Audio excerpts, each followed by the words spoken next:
오늘은 신령한 복을 주시는 하나님, 이런 제목으로 오늘부터 에베소서를 설교하려고 합니다. 에베소서는 사도 바울이 에베소 교회에 보내는 편지입니다. 지금 사도 바울은 로마의 감옥에서 이 편지를 쓰고 있기 때문에 우리는 이 편지를 옥중서신 이렇게 부르고 있습니다. 1장부터 3장까지는 성도가 그리스도 안에서 얼마나 놀라운 부르심을 받았는지 그 말씀을 설교하고 있습니다. 4장부터 마지막 6장까지는 그 부르심에 합당하게 살아가도록 우리에게 명령하고 있습니다. 언제나 사도 바울은 먼저 전반부에 복음을 이야기하고 후반부에 복음에 따른 우리의 삶에 대하여 방향을 제시해 주고 있는 것이 바울 서신의 특징이 되고 있습니다. 사도 바울은 인사를 마친 이후에 하나님이 우리를 구원하신 그 은혜가 얼마나 크고 놀라운지 찬송하리로다 이렇게 외치면서 본론을 시작하는 거예요. 1장 3절을 보게 되어지면 찬송하리로다 하나님 곧 우리 주 예수 그리스도의 아버지께서 그리스도 안에서 하늘에 속한 모든 신령한 복을 우리에게 주시되. 여러분, 지금 바울은 말입니다, 로마의 감옥에 있지만 그 마음은 말할 수 없는 기쁨을 가지고 참 그 중심에서 터져 나오는 찬송을 부르고 있는 거예요. 사람이 어떻게 이렇게 감옥 안에 있으면서 그 불편하고 힘든 가운데 있으면서도 이렇게 하나님을 찬송할 수 있을까? 사도 바울이 이렇게 하나님을 찬송하는 이유가 무엇일까? 우리가 살펴보게 되어지면 하나님께서 하늘에 속한 모든 신령한 복을 우리에게 주셨기 때문이다, 그렇게 말하고 있는 거죠. 자, 그러면 신령한 복이란 무엇인가? 여러분, 신령한 복은 말이죠, 하나님이 주시는 최고의 축복으로서 오직 구원받은 자만이 누리는 축복입니다. 이 축복을 그러면 우리가 우리 본문을 통해서 살펴볼 때 세 가지의 신령한 축복으로 우리 성경이 말하고 있습니다. 첫 번째 신령한 복은 하나님이 우리를 자녀로 택하여 주신 것, 이것이 바로 신령한 복이죠. 자, 4절 5절 말씀 우리 함께 같이 읽어보겠습니다. 자, 시작. 곧 창세전에 그리스도 안에서 우리를 택하사 우리로 사랑 안에서 그 앞에 거룩하고 흠이 없게 하시려고 그 깊으신 뜻대로 우리를 예정하사 예수 그리스도로 말미암아 자기의 아들들이 되게 하셨으니. 네. 자, 여러분, 하나님께서 말이죠, 창세전에, 자, 그러니까 우주 만물을 만들기 그 전에, 창세전에 이미 하나님 우리를 구원하기로 예정하시고 하나님의 자녀로 선택하셨다, 그렇게 말씀하고 계신 겁니다. 우리 본문에서 말이죠, 지금 어려운 단어가 두 단어가 등장하지 않습니까? 하나는 예정이라는 단어가 등장하고 하나는 선택이라는 단어가 등장합니다. 예정이란 무엇이냐? 하나님의 구원 계획을 전체적으로 우리가 하나님의 예정, 그렇게 이야기하는 거예요. 하나님의 창조부터 시작해서 종말까지 하나님께서 어떻게 사람을 구원하고 어떻게 우주 만물을 이끌어 가겠다고 하나님이 작정하신 그 모든 것들을 가리켜서 예정이라 그렇게 말하고, 이 예정을 다른 말로 섭리라 그렇게 말합니다. 여러분, 우리가 말이죠, 사람이 집을 건축할 때도 건축 설계 도면을 만들고 시작부터 마지막까지 어느 정도 돈이 들겠다 다 예상을 하지 않습니까? 전능하신 하나님께서 우주 만물을 창조할 때 그 시작부터 마지막까지 하나님이 전체를 계획하지 않고 우주 만물을 창조했겠습니까? 그러지 않죠. 그래서 예정, 하나님의 구원 계획 전체를 가리켜서 예정이라 그렇게 말하고, 그 가운데 선택은 하나님이 예정하신 사람, 그 사람을 어떻게 구원할 것인가, 그것을 적용해 나갈 때 선택이라 그렇게 이야기를 하는 것입니다. 자, 그러면 하나님이 언제 우리를 택하셨는가? 4절에, 그죠? 4절에 창세전에, 세상을 창조하기 전에 하나님이 이미 우리를 영광스러운 하나님의 자녀로 하나님 마음에 다 준비하고 계셨다. 참 여러분 너무 놀라운 말씀이죠. 육신의 부모가 우리를 낳기도 전에, 그죠? 우리가 어머니의 태중에 있기도 전에 하나님이 우리를 존귀한 자로 당신의 자녀로 이미 하나님 마음에 품고 사랑하며 하나님이 준비하고 계셨다. 여러분 우리가 말이죠, 참 이 말씀을 보게 되었으면 말씀은 너무 고마운데 인간의 이 이성으로 이해가 되지 않는 거죠. 세상을 만들기도 전에, 내가 세상에 존재하기도 전에 이미 나를 하나님의 자녀로 선택하셨다. 어떻게 그런 일이 있을 수 있을까? 참 우리 인간의 생각으로는 다 이해가 안 되는 것입니다. 그렇지만 하나님의 시간은 인간의 시간과 전혀 다른 것입니다. 하나님께서 말이죠, 시간도 하나님이 창조하셨는데 하나님은 어떤 분입니까? 영원하신 분이란 말이죠. 영원이라고 하는 것은 무시무종의 상태, 시간을 초월하는 상태, 시간을 만들고 시간을 지배하는 상태가 바로 영원이란 말이죠. 하나님은 영원하신 분이고 스스로 존재하신 분이기 때문에 하나님께서 모든 것을 영혼 가운데 계획하시고 영혼 가운데서 이 모든 일을 이루어 가시는 겁니다. 그러므로 창세전에 우리를 택하셨다. 시간을 초월하는 영원하신 하나님의 그 능력에서는 이것은 전혀 문제가 되지 않는 것입니다. 어찌하든 창세전에 우리를 예정하시고 선택하셨다는 이 사실은 얼마나 우리에게 놀라움과 감동과 그리고 깊은 안심을 주는지요. 하지만 어떤 사람들은 말이죠, 하나님께서 누구를 또 구원하기로 선택하셨다, 이런 말을 들으면 그 마음이 불편해지는 분들이 있어요. 무언가 하나님이 공평하지 않은 분 같이 생각이 되어지는 겁니다. 하지만 이것은 인간의 공평과 정의라고 하는 기준으로 하나님을 판단하는 것이기 때문에 굉장히 오해가 많은 것입니다. 공평하지 않은 것은 하나님이 아니라 사람이, 죄인된 사람이 공평하지 않지 우리 하나님은 너무나 공의로우신 분이란 말이죠. 인간의 죄로 인하여 타락한 이성과 감정을 가지고 있기 때문에 거룩하신 하나님의 선택과 예정을 사람은 이해할 수가 없는 것입니다. 그래서 하나님께서는 인간의 이성으로는 감당할 수 없는 부분은 설명하지 않고 그냥 사실을 선포하시는 거예요. 바울은 하나님의 선택에 대하여 로마서에서 이렇게 설명하고 있습니다. 참 얼마나 명쾌한 설명인지 모르겠어요.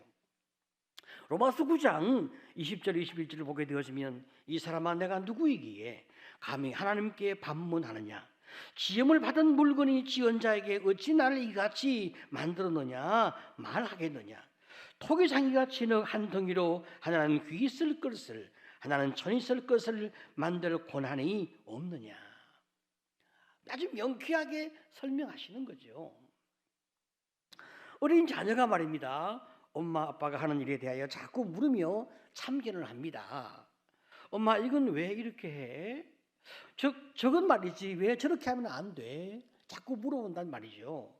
아이가 이해할 수 있는 일에 대하여는 부모가 차근차근 설명을 해줄 수 있습니다. 그러나 아직 아이가 이해할 수 없고 감당하기 어려운 것이 있다면 설명하지 않고 그 아이가 해야 할 일만 지시하게 됩니다. 하나님 우리에게 하시는 것도 마찬가지인 거죠. 우리가 이해할 수 있는 것에 대하여 자상하게 차근차근 설명해 줍니다. 우리의 이성과 사고를 뛰어넘는 문제에 대하여 그냥 하나님은 사실만 이야기하십니다. 쌍둥이 에서와 야곱 중에 하나님께서 동생 야곱을 선택하셨습니다. 왜 에서를 선택하지 않고 야곱을 선택하셨냐? 여러분 우리는 대답하기 어렵습니다. 다만 그 선택은 하나님의 기쁘신 뜻 가운데서 하신 것이다. 우리를 믿고 따라가는 거죠. 에베소 1장 5절을 보게 되어지면 그 기쁘신 뜻대로 우리를 예정하사 예수 그리스도로 말미암아 자기의 아들들이 되게 하셨으니, 하나님 모든 걸 다 기쁘신 뜻대로 이끌어 가셨다. 우리를 기쁘신 뜻 가운데 하나님이 예정하시고 또 선택하셔서 구원하셨다. 할렐루야, 아멘. 이렇게 우리가 믿으면 되죠. 그 우리가 자세한 내용을, 그 창세전의 그 사건을 우리가 어떻게 다 이해할 수 있겠습니까? 여러분, 참으로 인생은 안타깝게도 타락하여 영적으로 죽어 있는 상태입니다. 그래서 우리는 하나님을 선택할 수 있는 능력을 다 잃어버렸습니다. 그래서 하나님께서 이제 우리를 구원하기로 선택하신 거예요. 다만 우리가 무슨 조건을 갖추었기 때문에, 하나님 마음에 들 만한 어떤 무엇을 우리가 했기 때문에 하나님 우리를 택하신 것은 더더욱 아닙니다. 오직 하나님의 뜻대로 우리를 선택하신 그 사랑, 우리가 그 사랑을 믿을 때에 하나님의 자녀라고 하는 이 사실에 대하여 행복과 기쁨과 감사와 든든함이 우리 안에 있을 줄로 믿습니다. 자, 여러분, 주님의 자녀가 되어진 성도, 신령한 복을 누리는 성도가 되시기를 축복합니다. 자, 여러분, 두 번째 말이죠. 하나님께서 우리에게 주신 신령한 복은 어떤 복인가? 죄사함의 축복입니다. 자, 1장 7절 말씀 우리 같이 한번 읽어보겠습니다. 자, 시작. 우리는 그리스도 안에서 그의 은혜의 풍성함을 따라 그의 피로 말미암아 속량 곧 죄사함을 받았느니라. 네, 참 저는 이 말씀 묵상할 때마다 가슴에 참 기쁨과 참 이 시원한 은혜가 제 마음 가운데 흐르게 되는데요. 하나님은 창세전에 우리를 택하셔서 우리를 영광스러운 아들로 삼기로 작정하셨습니다. 그런데 죄인된 우리가 하나님의 아들이 되기 위해서는 우리의 죄 문제가 반드시 해결되어져야만 된단 말입니다. 여러분, 죄인은 거룩하신 하나님 앞에 나갈 수도 없고 하나님과 함께 이렇게 참 지낼 수도 없는 그런 상태란 말이죠. 하나님께서 인간을 창조하실 때 자유의지를 주셨는데, 그 자유의지는 말이죠, 하나님께서 인간에게 선을 택할 수도 있고 악을 택할 수도 있는 그 자유의지를 주었단 말입니다. 그런데 안타깝게도 아담은 하나님께 순종할 수 있는 그 자유의지를 선택하지 아니하고 불순종의 자유의지를 선택함으로 인하여 타락하게 되었던 겁니다. 이 타락으로 말미암아 더 이상 하나님께 순종할 수 있는 의지는 없어지고 하나님을 거역하는 의지만 남게 되어진 거예요. 결국 인류는 그 조상 아담을 따라서 날 때부터 죄성을 가지고 태어나는 비참한 운명에 처해지게 되었습니다. 선을 행한 의지는 제 기능을 발휘하지 못하고 악을 행할 수 있는 의지만 남아서 사탄이 시키는 대로 우리는 살아갈 수밖에 없는 죄의 종이 되어진 것입니다. 자, 여러분, 우리는 우리 스스로 우리의 죄를 처리하지 못합니다. 우리가 아무리 말이죠, 남들보다 좀 더 선하게 살고 좀 더 고행을 하고 도를 닦아도 인생의 그 자신의 죄 문제를 결코 해결할 수 없는 거예요. 죄는 분명한 대가를 지불해야만 하거든요. 인간의 죄는 하나님께 불순종하여 하나님께 지은 죄인데, 하나님은 그 죄를 용서하실 때 피 흘림이 없은즉 사함이 없다라고 사죄의 원칙을 정해놓았어요. 그래서 인간의 몸을 입고 오신 예수님이 우리를 대신하여 십자가에서 의로운 피를 흘리심으로 우리의 죄가 용서함을 입게 되어진 겁니다. 그래서 우리 성경은 우리에게 1장 7절에 우리에게 뭐라고 말씀합니까? 우리는 그리스도 안에서 그의 은혜의 풍성함을 따라 그의 피로 말미암아 속량 곧 죄사함을 받았느니라. 죄의 값은 영원한 죽음이고 영원한 지옥이란 말이죠. 그런데 우리 죄에 대한 그 하나님의 진노를 예수님의 십자가 위에 당신의 거룩한 피로 대신 담당하셨습니다. 이로써 우리가 져야 할 죄의 짐이 예수님께 다 넘어가 그 결과 속량, 곧 죄의 사함이라고 하는 선물이 우리에게 주어지게 되어진 것. 이 영원한 선물, 참 이 얼마나 감사합니까? 예수님은 말이죠, 우리의 죄값을 자신의 생명으로 다 지불하시고 우리를 죄에서 자유롭게 하신 것입니다. 바로 이것이 하나님이 주신 신령한 복이란 말입니다. 오늘 여러분 죄 사함이라고 하는 신령한 축복 가운데 살아가시기를 축복합니다. 아멘. 자, 세 번째 하나님이 주시는 신령한 복이 무엇인가? 그것은 영광스러운 기업인 거예요. 자, 1장 11절 같이 시작.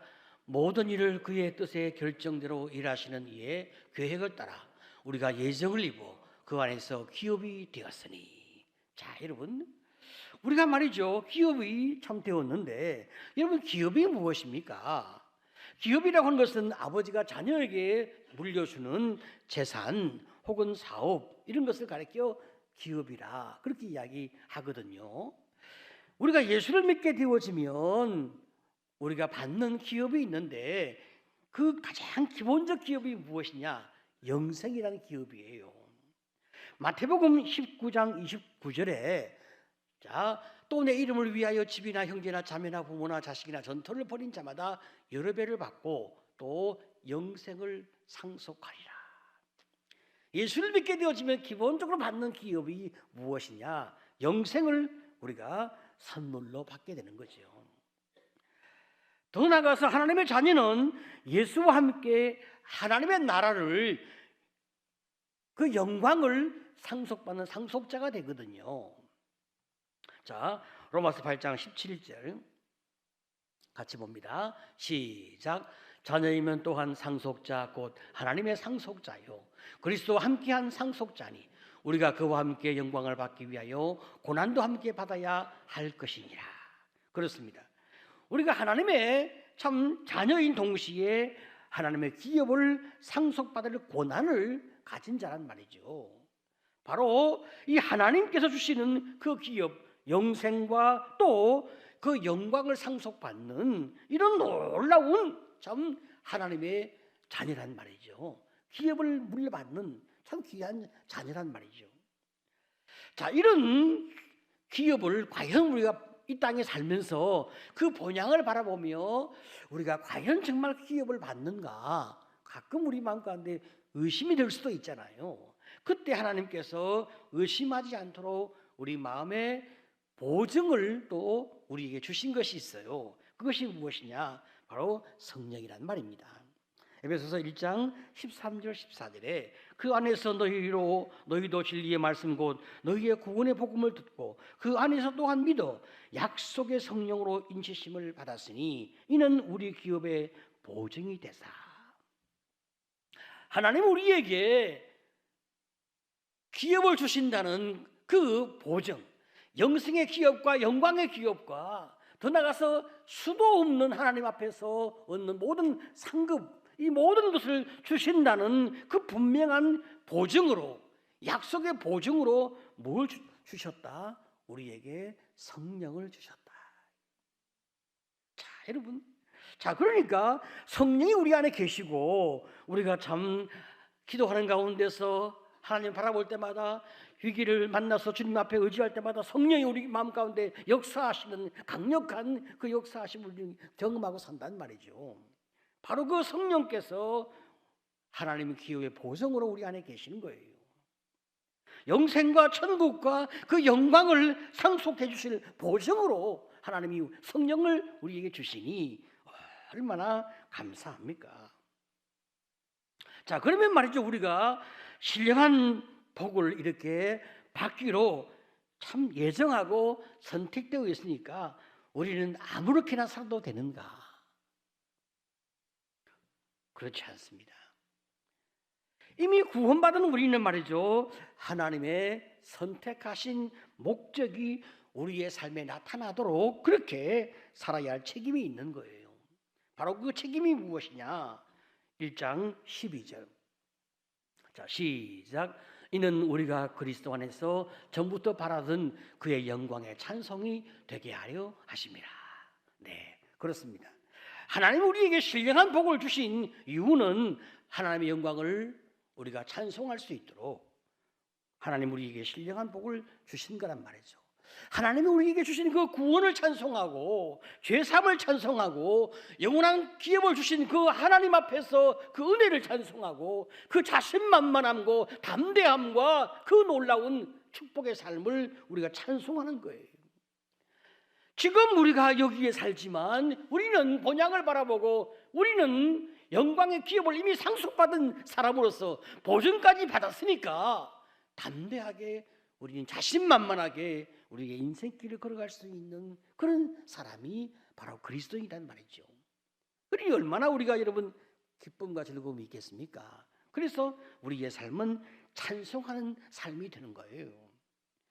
지금 이 코로나로 인하여 우리의 삶은 위축되어 있고 또 불안하기도 하고 때때로 우리의 교제가 단절되기도 하고 또 경제가 순간순간 어려움을 겪을 수도 있습니다. 위드 코로나라고 하지만 확진자 수는 줄지 않고 있고 더 많아질 수도 있고 그래서 오히려 우리가 불안이 더 많아질 수도 있는 이런 상황 가운데 우리가 살고 있는 거죠.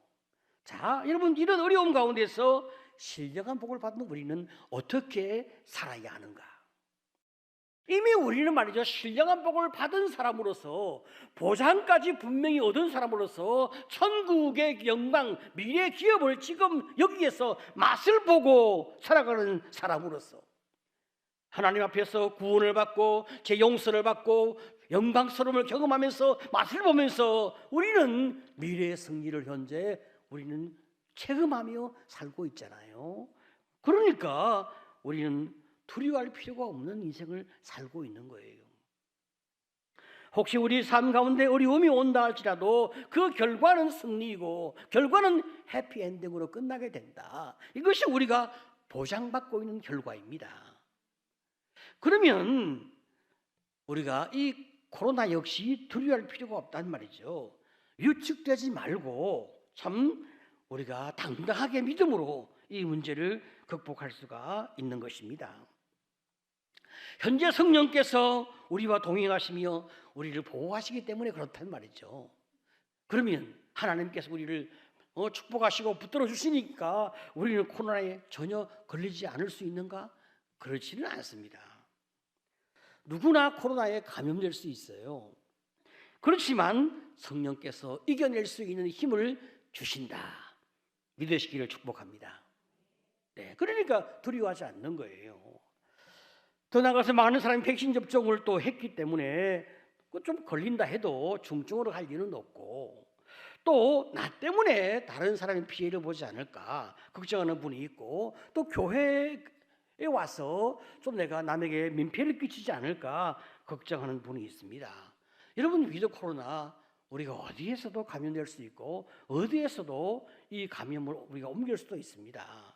그것이 무엇이 크게 문제가 되겠어요? 어쩔 수 없는 거죠. 그렇다고 집에서 숨어 살겠습니까? 그럴 수도 없지 않겠습니까? 두려움을 떨쳐내고 믿음으로 사는 거죠. 우리가 최선을 다해서 방역하면서 살고 또 우리가 주님 의지하고 담대하게 살고 그러다가 검사하라고 하면 검사하면 되고 뭐 격리 좀 하라고 하면 쉬면서 주님을 찬송하면 되고 뭐가 그렇게 어렵겠습니까? 백신 잘 맞고 마스크 잘 끼고 우리가 목장에 모여서 같이 나누고 속으로 함께 모여서 말씀을 나누고 하나님 은혜를 찬송하는 그런 삶의 길을 우리가 가게 되어질 때 그 놀라우신 미래의 축복이 현재 내 축복으로 우리의 삶의 능력과 힘을 우리에게 계속 제공하게 되어집니다. 성도 여러분, 우리는 처음부터 지금까지 참 교회는 방역을 잘 해왔고 지금도 잘하고 있습니다. 걱정하지 말고 신앙생활을 잘 감당하실 수 있기를 바라고 또 교회에 오셔서 믿음의 생활을 잘 감당해 나갈 때 우리가 더 힘있게 더 능력 있게 이 위기의 시대를 잘 감당할 수 있습니다. 하나님이 이미 우리에게 신령한 복을 주셨고 또 미래의 신령한 복까지 성령의 보증으로 약속하셨으니 두려워하지 말고 담대하게 주님 바라보시며 영광스러운 삶을 살아가는 아름다운 성도가 되시기를 축복합니다.